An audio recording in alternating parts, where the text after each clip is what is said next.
Priceless Farms is a model of a business that is extremely ethical in the sense that the practices and the technologies and the techniques that we deploy are increasing soil fertility over time, they're increasing biodiversity over time, they're producing abundant and considerably unlimited, based on the limits of the land, long-term food, fuels, and fibers for civilization. So when a student or an employee begins working on this farm, they start learning all of that. They start learning what it means not to step on garden beds and how to create pathways between the gardens so that the soils where they're growing their foods are not being compacted. They're learning about mulching so that when the sun comes out and there's not as much water coming from the sky, the soils are protected in and around the garden, and this is increasing the soil fertility and keeping the moisture in, thus extending your growing season. They're learning about how a forest works as a system of interconnected biological life forms, all codependent and cooperating with each other.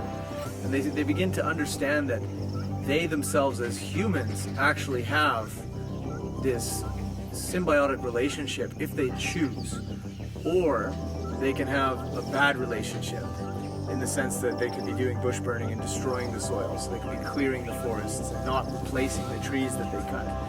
So really what a student is learning when they come here is the right way to live. As far as I'm concerned, the right way to live would be to create a healthy, vibrant, socially conducive landscape that enables all people, irrespective of your religion and irrespective of your political sentiments, enables everyone to get along and harmonize first with nature and therefore with themselves. And I think one of my most favorite quotes, I think it was Bill Mollison who said that there can be no peace without sustainable land use ethics. And I think if you really take the time to consider that, you think about the world and where we are today with mass populations densifying into cities which are sucking the life, literally sucking the life out of the rural landscapes.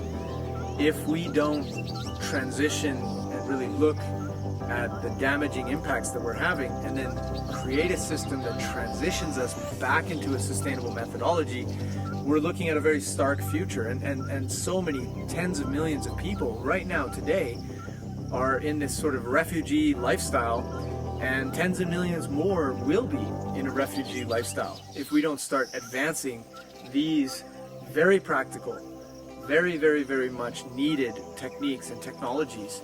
And they're very simple, you know, and everybody can get this. It's just a matter of how do you contextualize it with regards to the landscape that you're in. And I think that's one of the key proponents of what I call the love on land system that I've developed over the 10 years that I've been focusing on this, is to really take the idea of cultural context and environmental context, meaning what biological region, what climactic region are you in, and how do you tailor the massive wealth of knowledge that sustainable design, like permaculture design, has to the student in their specific context, rather than just doing a sort of cookie cutter education.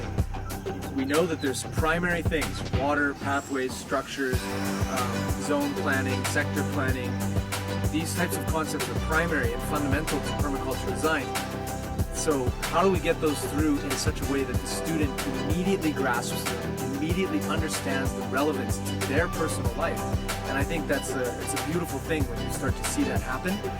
And so that's the education that people are getting here. They're getting the most practical, most important knowledge, and they're getting the experience because it's a live, work, study environment. So they're getting that actual experience. And my belief is anybody who's able to graduate from that program and prove that they're an ethical and hardworking person, they're a great candidate for a farm manager, or at least to go on to another system whereby they can start up a new property, because they'll have learned all of those primary skills about what it takes to turn a damaged landscape or a new landscape into something that is truly beneficial for the world and for their communities.